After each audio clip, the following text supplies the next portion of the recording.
December 13th, the election. No.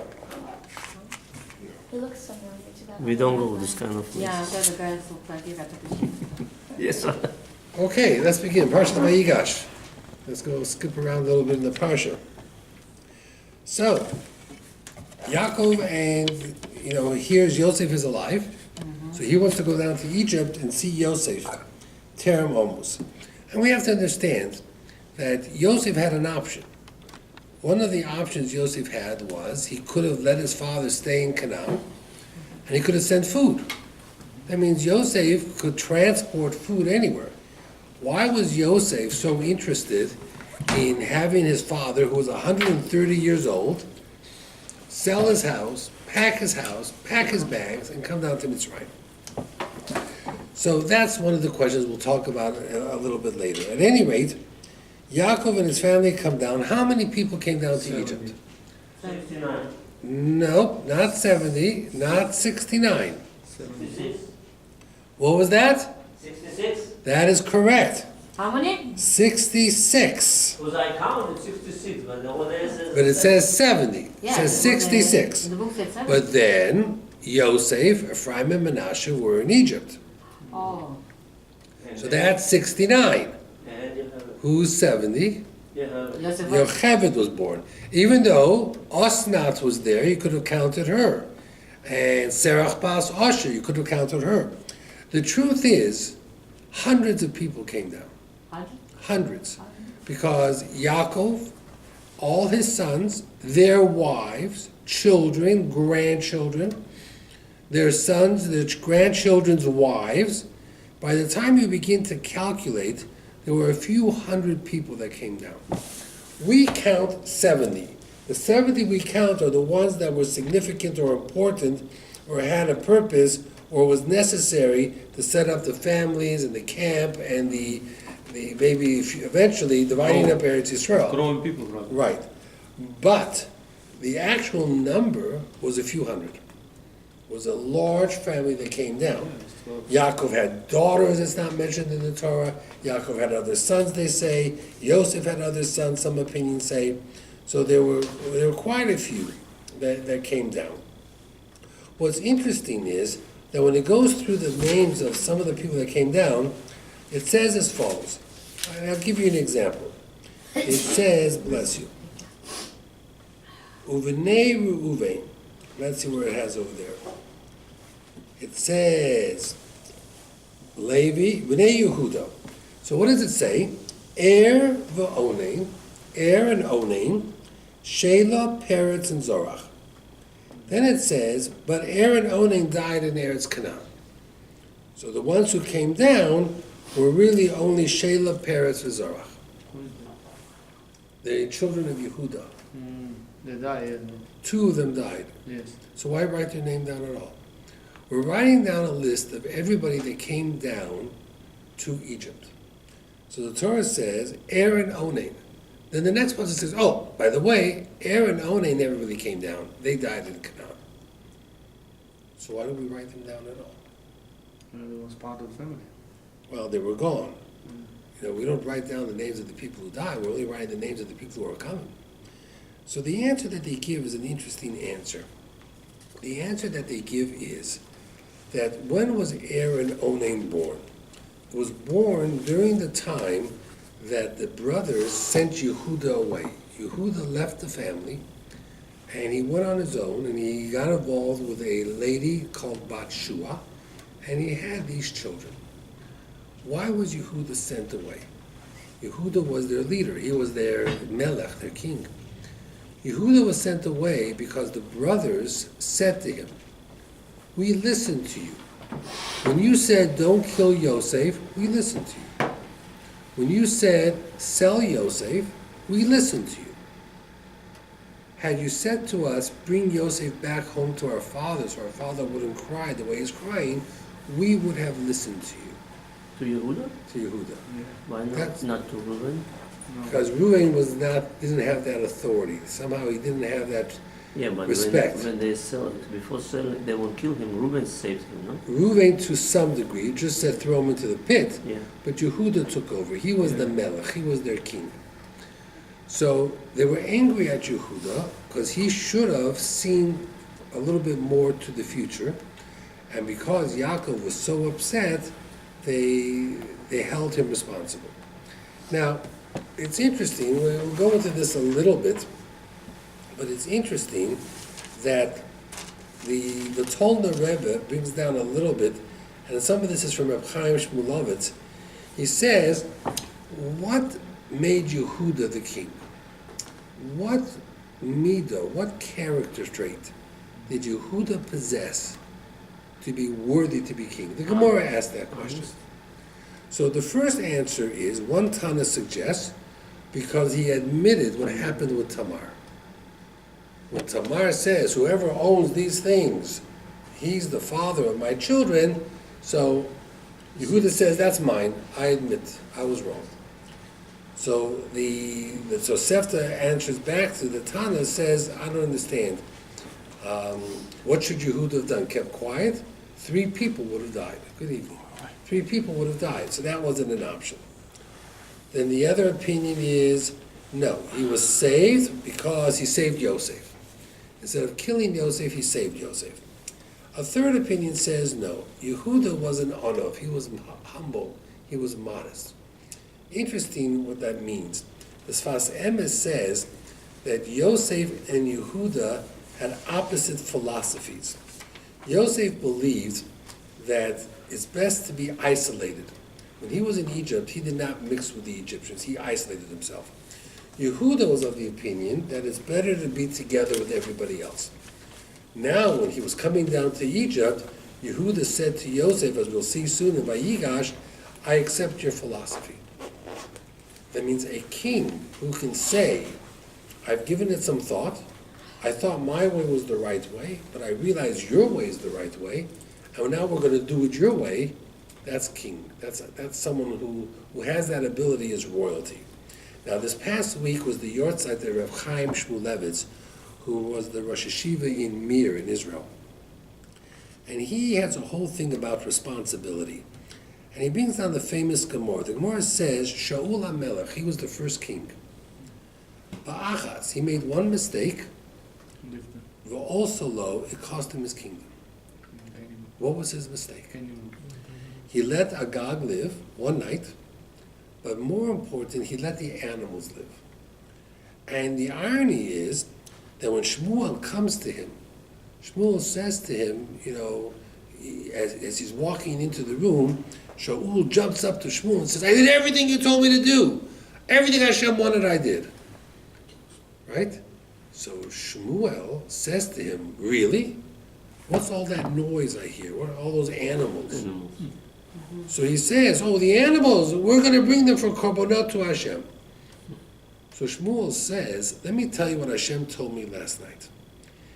He said, Hashem said to me, Im kotan ata beinecha, you may be very small in your eyes, but Rosh Shiftei Yisrael ata, you're the king, you're the leader of all the Jewish people. How come you didn't listen to what I told you? I told you kill all the animals. Why didn't you listen? Now, when you make a mistake, usually the first words out of your mouth Good evening. is going right. Good evening is important. So you know what he says? He says, no, I did, the people wanted this, and I really wanted to stay popular with the people. Ki yoresi asa'am, I was afraid of the people. Veshma b'kolam, I listened to their voices.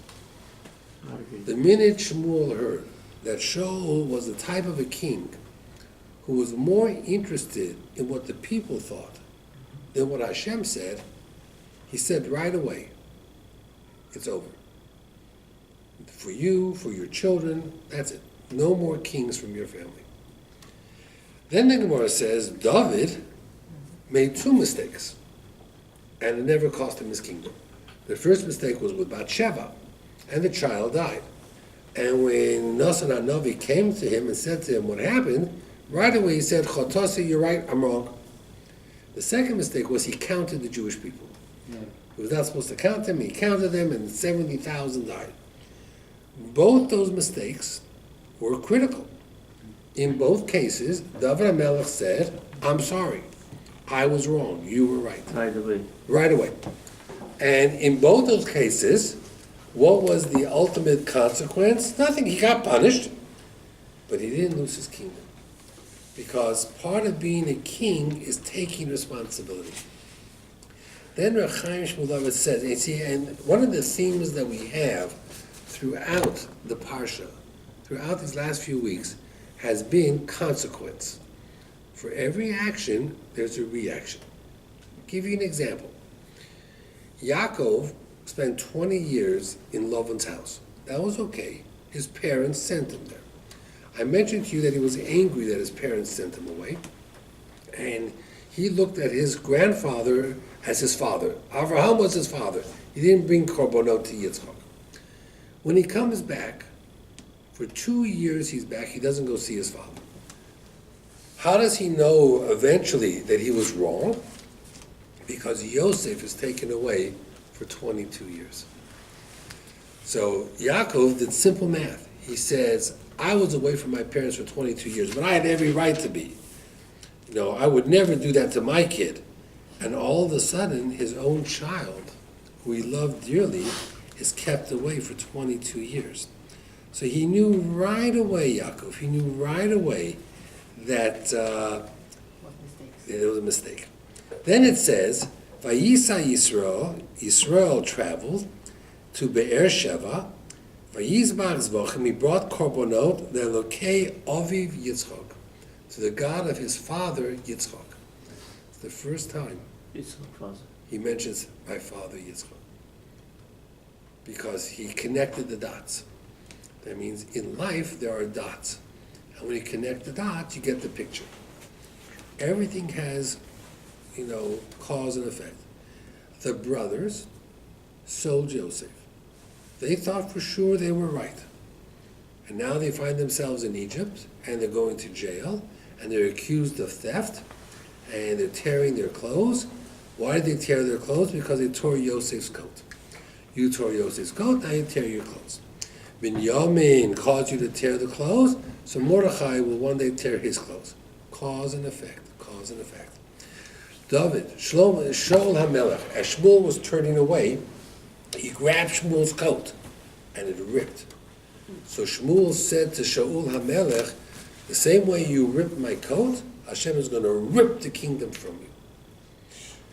A year or two later, Shaul is sleeping, and David HaMelech is nearby, and to show that he was so close, I could have killed you, but I didn't, David cut his coat.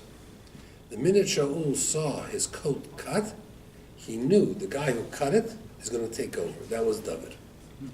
But David had no right to cut his coat. So when David was 70 years old, it says that he was shivering, he had chills. And when they put coats on him, the coats didn't warm him up. Young lady. Because he cut the king's coat. So we know what he did was right or wrong, cause and effect. Shaul was his father-in-law? Shaul was his father-in-law, correct. Years later, 3 or 4 generations later, Shaul was going to have a daughter who became queen. You know what her name was?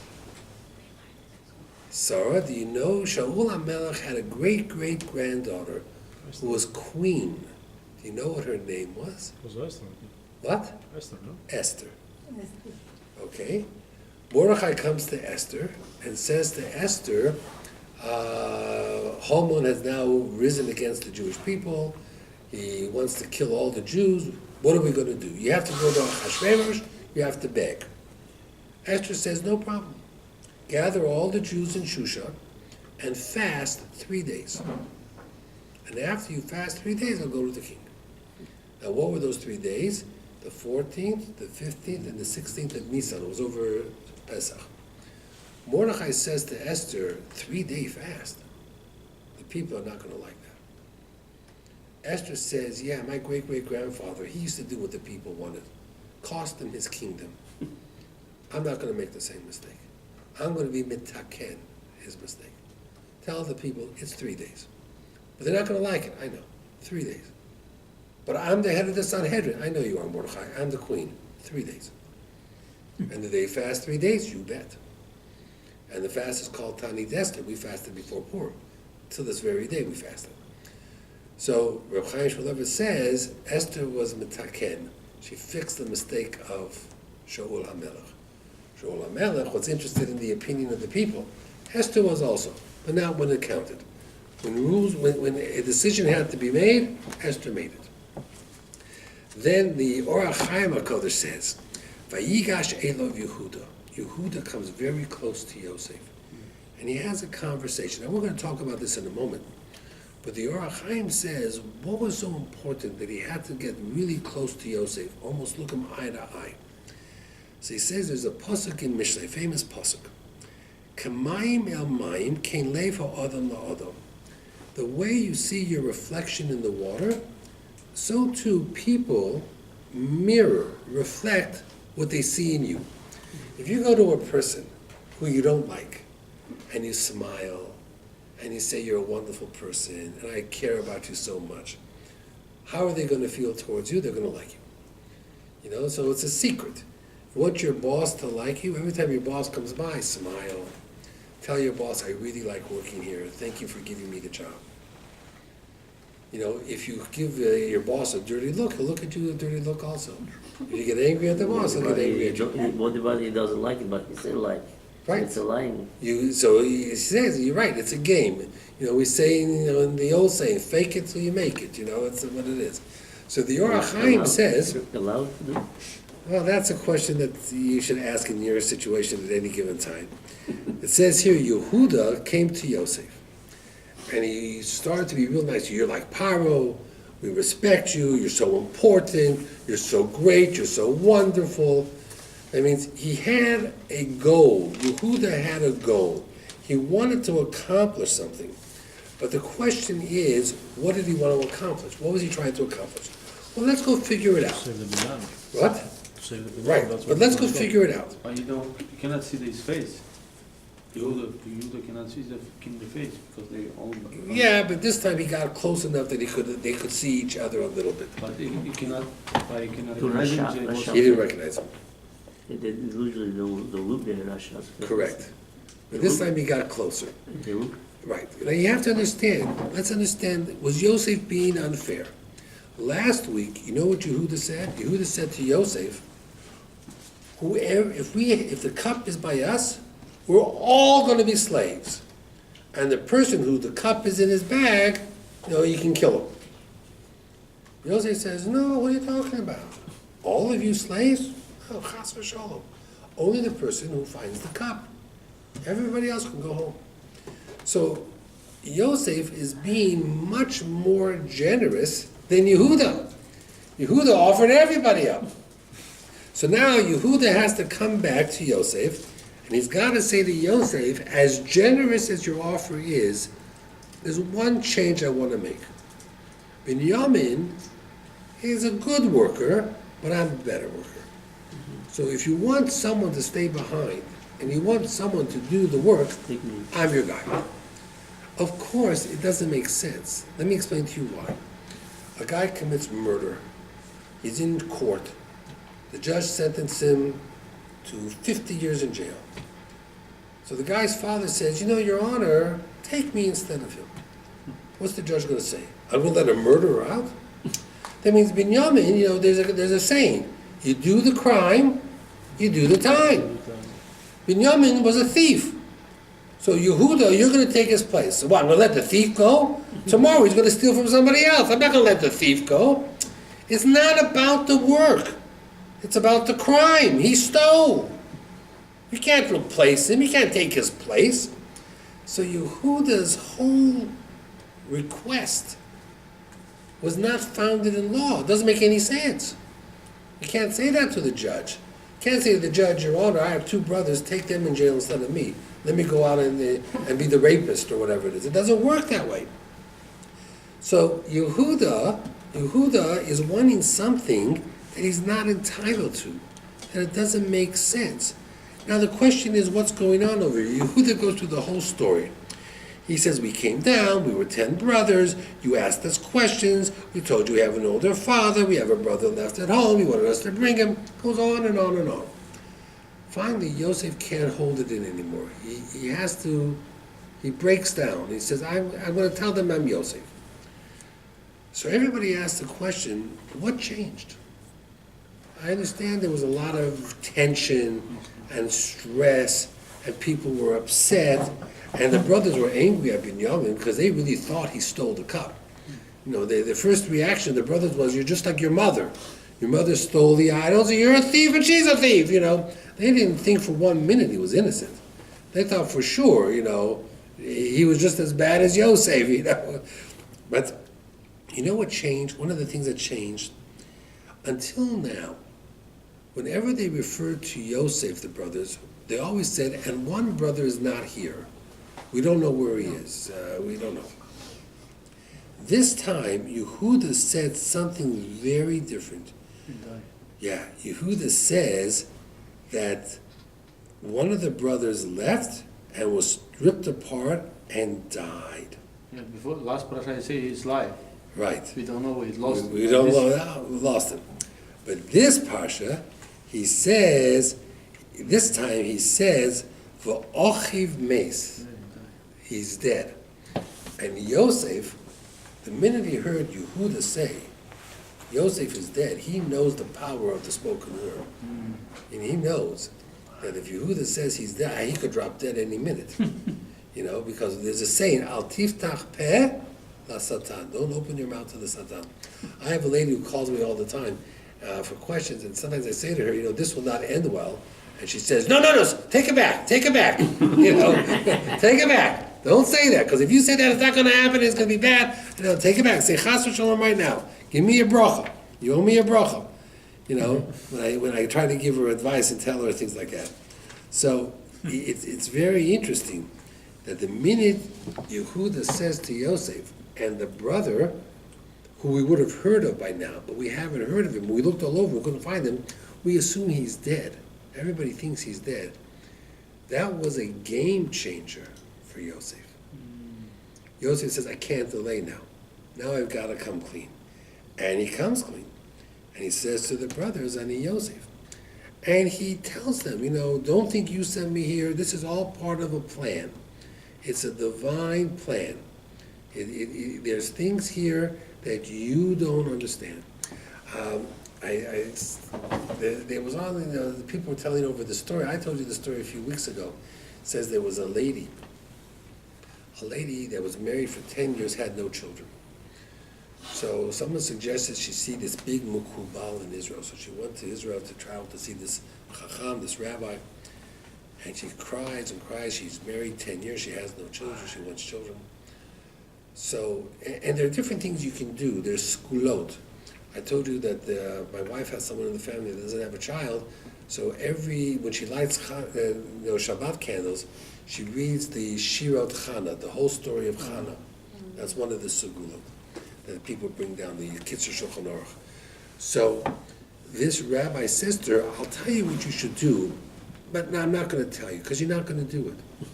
So she says, no, tell me, I'll do it. He says, no, you're not going to do it, you're not going to do it.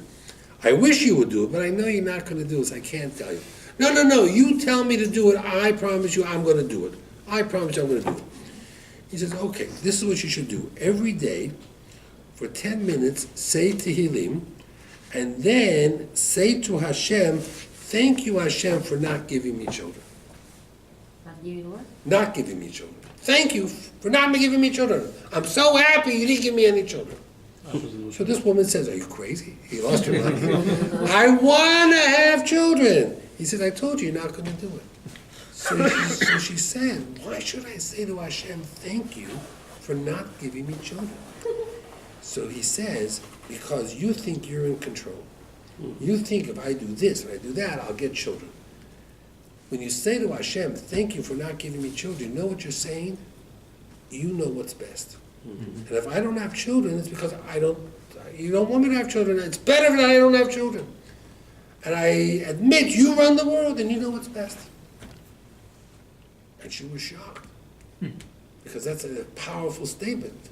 That even though I wanted that job, or I wanted that shidduch, or I wanted that house, and I didn't get it, I'm not angry. I thank you, Hashem, that I didn't get it. Why? Because obviously, you felt I shouldn't get it. Otherwise, I would have gotten it. And the story goes that a year later, she made a bris on a baby boy. that it took that level of understanding that she does not run the world. It took that level of understanding to figure it out. Yeah. In 1 year, In 1 year she had a baby. But that's why we go to Gedolim, because they see the world very different than others. I mentioned at the yard site, I says there was this father who went to one of the great Gedolim, like Rabbi Yosef, bless you, or Moshe Feinstein, whatever it was, and he took his children. So the Gadol said, "This is your oldest son? Yeah, what does he do? Oh, he's a Rosh Yeshiva, he has Yeshiva, 500 students. Oh, that's very nice. And what about your second son? Oh, he's a multimillionaire. He supports 10 Torah institutions. Many people learn in Kollel because he supports them. Oh, that's very nice. What about your third son? He fell through the cracks. He never finished school, never went to college. So he found a job working for somebody. He's like a personal servant to somebody. He makes coffee in the morning, he makes the beds, he cleans the bathroom. So this Rosh Yeshiva says, whoa, that's fantastic, that's great. You must have a lot of nachas from him. He's really the best of all of them. And the father looks at him and says, again, my oldest son is a Rosh Yeshiva. He says, yeah, Hashem wrote the Torah, he has enough Torah. My second son gives a lot of money. Yeah, he got the money from God. God gave him all the money. So my third son, because he can make a cup of coffee, makes him great, he says, yeah. There's only one place in the Torah that it says, that Hashem says on this person, Matzliach, he's successful. Who's that? By Yosef. It says Yosef was successful in the house of Potiphar. But what did he do in Potiphar's house? He cleaned the bathrooms, made the beds, made a cup of coffee. And what did the Torah say? The Torah says he's a successful guy. Why?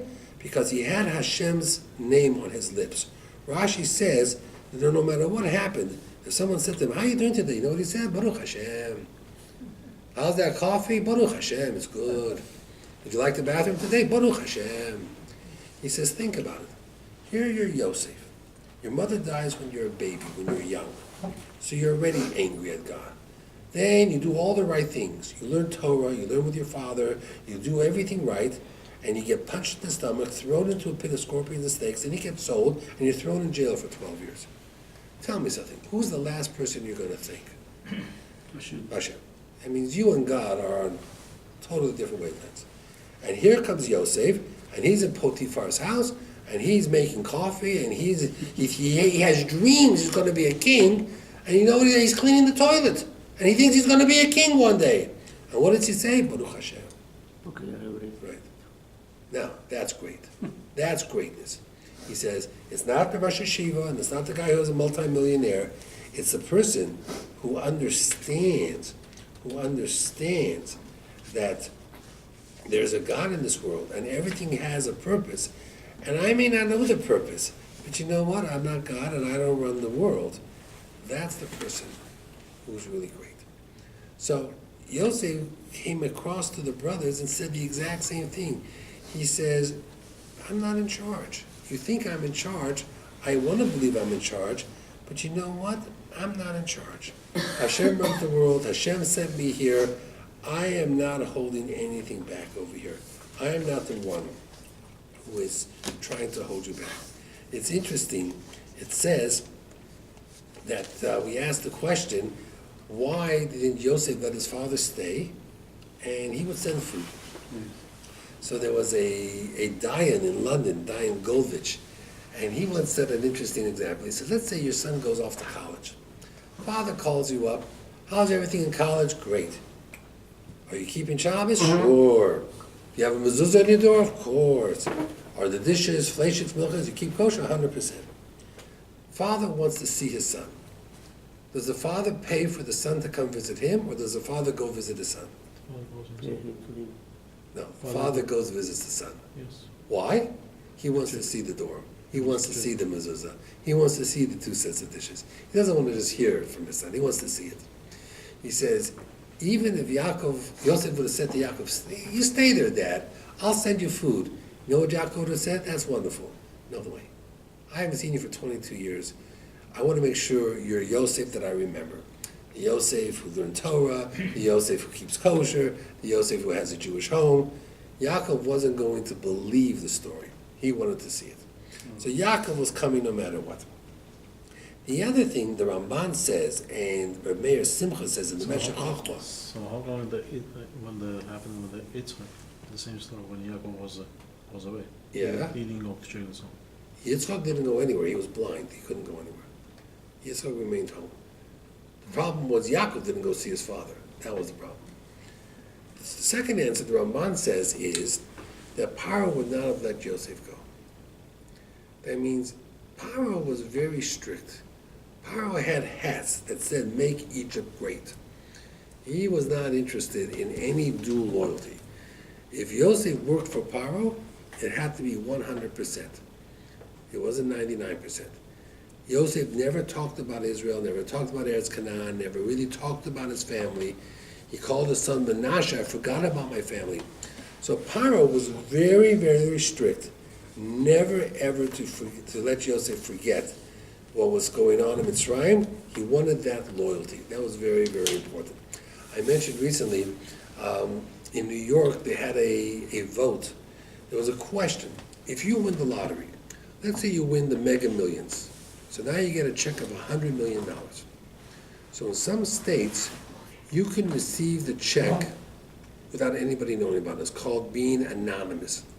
You can go down, give them the ticket, and they won't publish your name in the newspaper or your picture. In New York, they passed a law that said you could be anonymous. Governor Cuomo vetoed it. He wouldn't sign it. That was just 2 weeks ago, he vetoed it.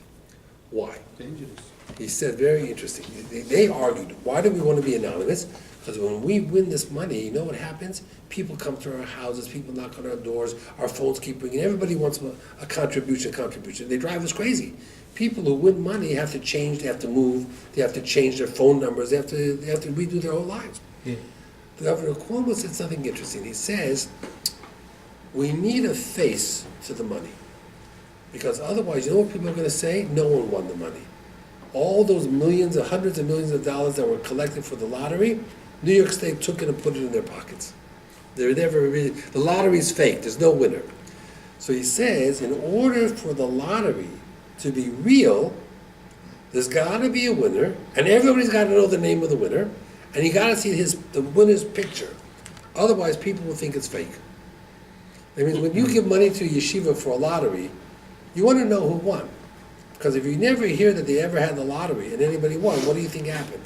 It was fake. They just took your money, they didn't make a lottery. So it's interesting. That's what Cuomo said. Only in New York? Only in New York. The other states you could be anonymous. But in New York, they passed the law, and he vetoed it. He said no. He says because it will put into question the whole lottery system. Is Very law interesting. active now? I mean, this law is... Yeah, it's active now. 2 weeks ago. Now you can't be anonymous anymore. Now Before in New York also could be anonymous? That's your choice. Before you could have, you had your choice, but not anymore. Now if you win, the papers have the right to know your name and publish your picture. Just to show that the lottery is real. It has consequences, well, you have to live with that. Don't buy a lottery ticket if you don't want the consequences. Isn't it Okay. against the freedom? So it's very interesting to know that, Against the freedom. What? Isn't it against the freedom, against the amendment? No, freedom means freedom of information. Doesn't mean you have the right to hide. You're a public figure. I don't want Government information money. about myself to be in public. Then don't buy a lottery ticket. Government money. I still want to be a millionaire, huh? Well, you can't have it both ways. You want your cake and eat it too. Sometimes you can't have your cake and eat it too. In this year that I gave, I spoke, I mentioned that my Mechutin, Rabbi Faskowitz, lost his mother. Now, his mother, she was 95 years old. She was the daughter of Rabbi Avraham Yafin, who was head of all the Navardic yeshivas in the 40s, and she was the granddaughter from the Alta from Navardic, who was a big Baal Musar in Europe. And it's a chain, that she was the link to the chain. Here was a lady who could tell you firsthand stories of her father, who was a Rosh Hashiva, and her grandfather, who was the head of the whole Navardic system in Europe. It was like someone who was the granddaughter of the Chofetz Chaim. Imagine you could talk to somebody who saw the Chofetz Chaim. So when she passed away, it was the end of a generation. There are not many people who are 95 years old who are alive today who can tell you what the Alter from Navardik looked like or spoke about or sat on his lap or was in his house. So it was more than just her passing and her death, but it was just the entire idea. And she was buried in Eretz Yisrael in Har Menuchos. Her grave is 18 spots away from her Moshe Feinstein. She's buried on that mountain called Har Harabonim. Her husband was buried there 20 years before, so she was buried there, from that particular time. I showed her, when I went to the house, I showed them a letter from Rabbi Avraham Yaffe. My father learned in Navardik, which had a list of boys who they had found sponsors for. In order to come to America, you had to have sponsors. So this was 1941, and Rabbi Avraham Yaffe had sponsors for 8 people. The first one on the list was Baruch Faskowitz. That was the Rabbi Faskowitz's father. And a few names down was my father's name. Like his father and my father knew each other. They were together in Europe, running from the Nazis and trying to get to America. And I have a letter with both their names on it. It's a fascinating letter, dated 1941. Of course, it didn't help because by the time the United States accepted the letter, the war with Japan broke out. To the Pacific, you couldn't travel. No one traveled across the Atlantic because the German U-boats were sinking ships left and right, and even passenger ships. And nobody could travel across the Pacific because it just wasn't safe anymore. So they were stuck. He was stuck in Kobe, Japan, and my father was stuck in China, in Shanghai. And they were stuck there until 1945 they came across. But not till then, they couldn't get across. So it was just, they had a very, very difficult life. You talk about Yosef and going to jail and living a very painful existence. Trust me, China was no picnic during the war. And Japan was no picnic either at that time. They have the kosher food there? They had, that it's interesting that you say that. My mother was born in Vienna. And when Eichmann, when Germany came into Vienna, called the Anschluss, in 1939, my grandmother refused to stay. They left everything behind, and the family got out.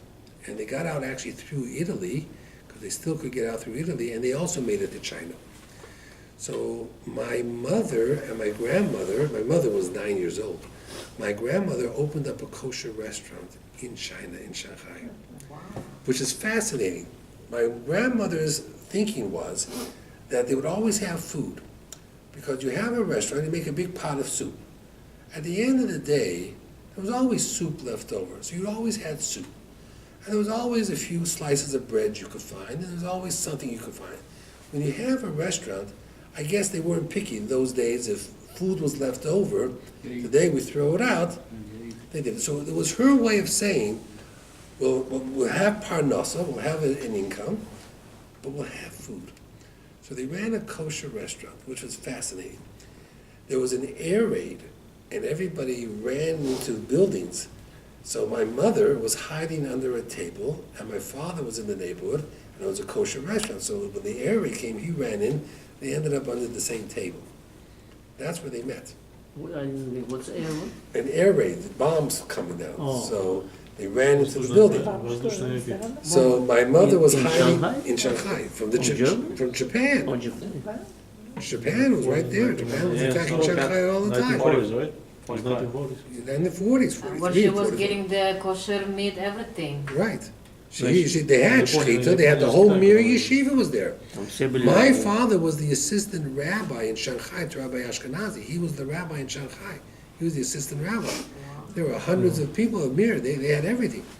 So when the air raid happened, my father ran into this restaurant, because he knew the restaurant, and he ran under the table, the same table my mother was under. So eventually they got married. My mother was 16, my father was 26. My father was 10 years older than my mother. It's okay. And they got married in 1945.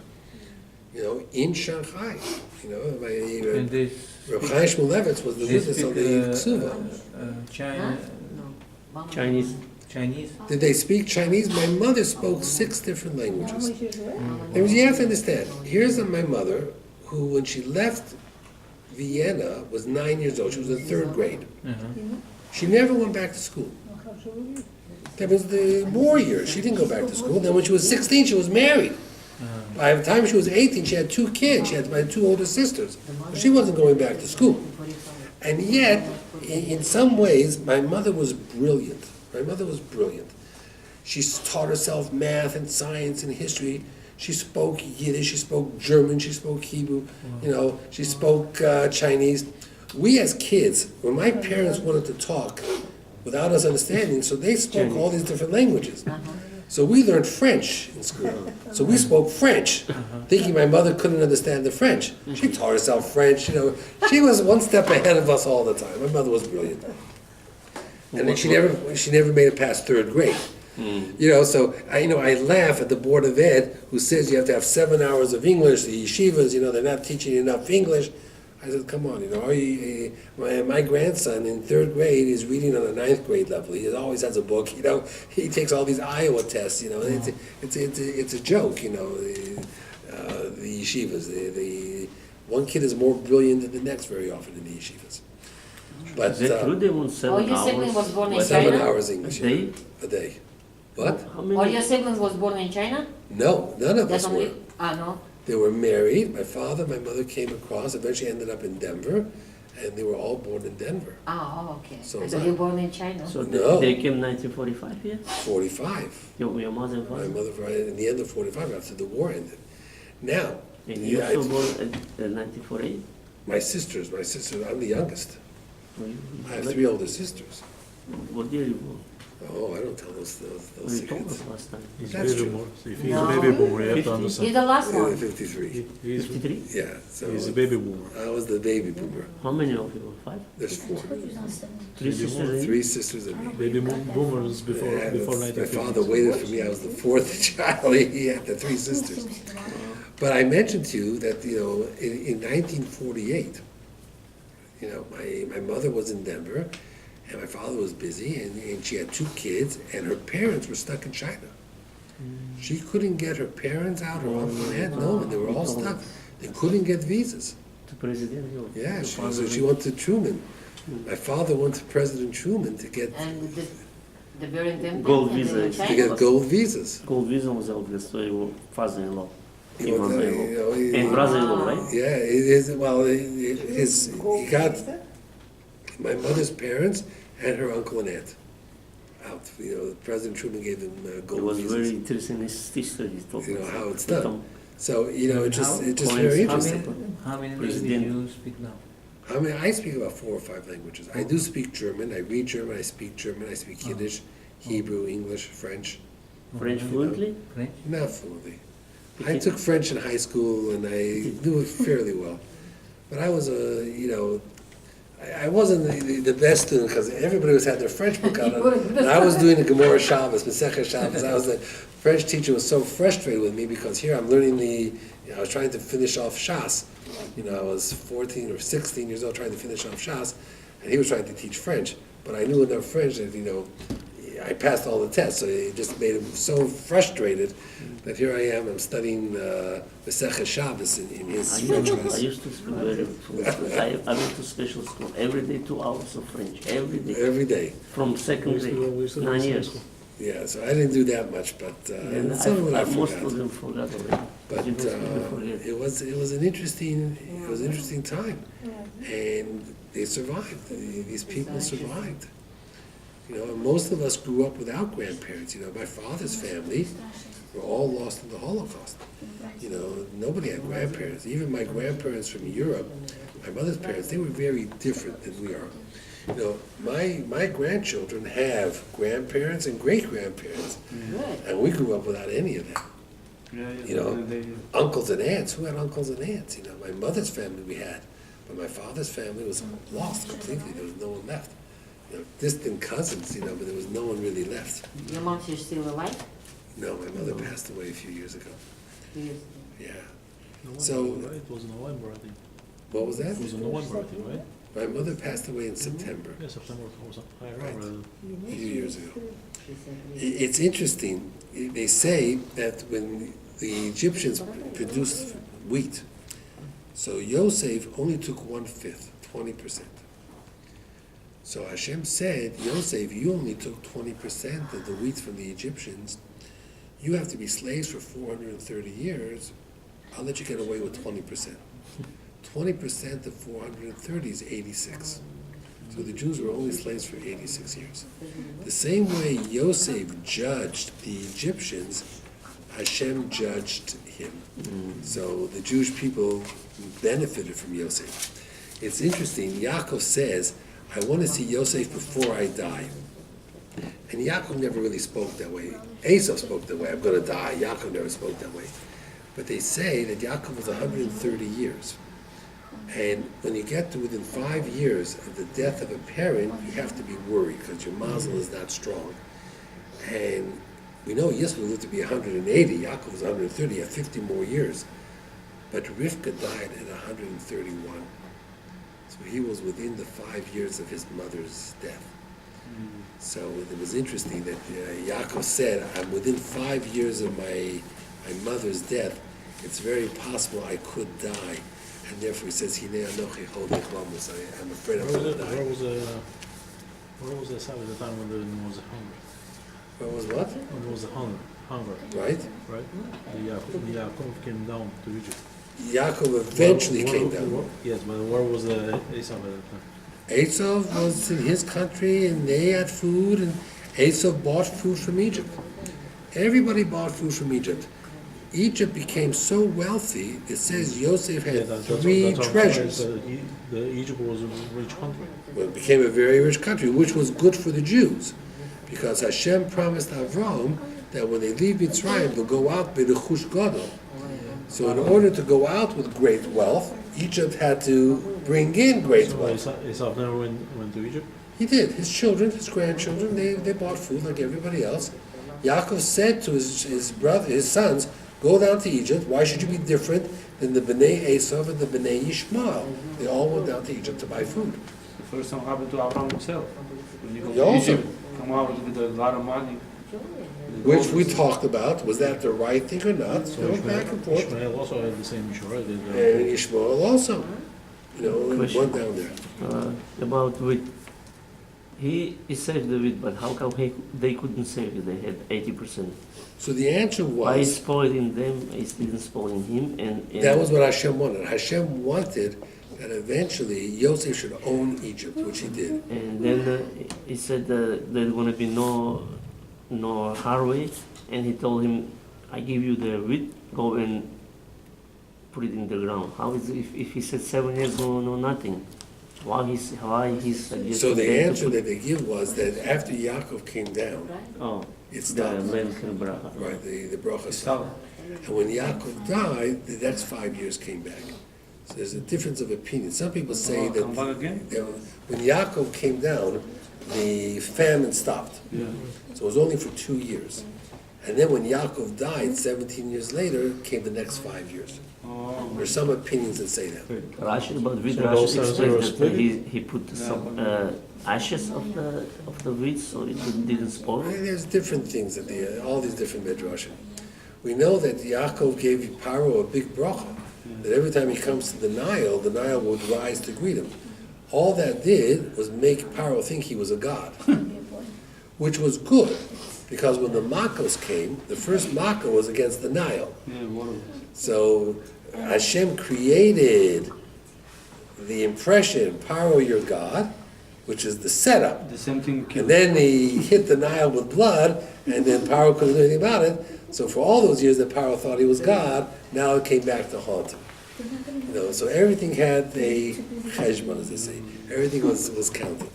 So it was all things that were there, one thing over the other. I'm trying to see, there were so many other stories that I had over here over the course of time. I don't know if I told you this story. Listen to this story, okay? I'm going to end with the story. Just an interesting story. It's written in the Torah Talmud.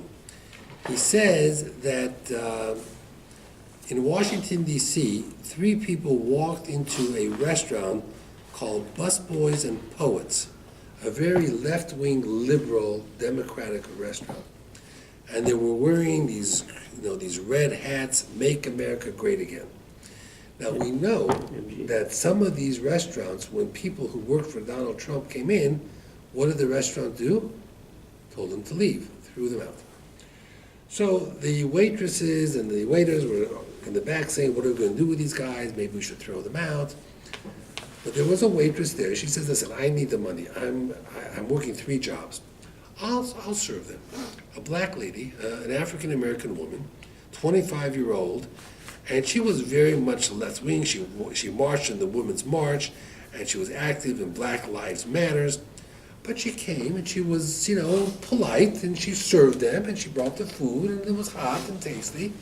And she figured the bill came out to be about $72, 15%. The tip should be $13, $14, and that's it. So what if they believe in Trump? And so what if I disagree? That's okay. At any rate, they paid the bill, but they didn't leave a tip. As they were walking out, they said, we wrote you a note, and they handed her an envelope. And she was furious. They didn't leave me a tip. They wrote me a note. And when she opened it up, this is what was scrawled on the piece of paper. We may come from different cultures, and we may disagree on certain issues. These 3 guys knew that this was a very left-wing restaurant.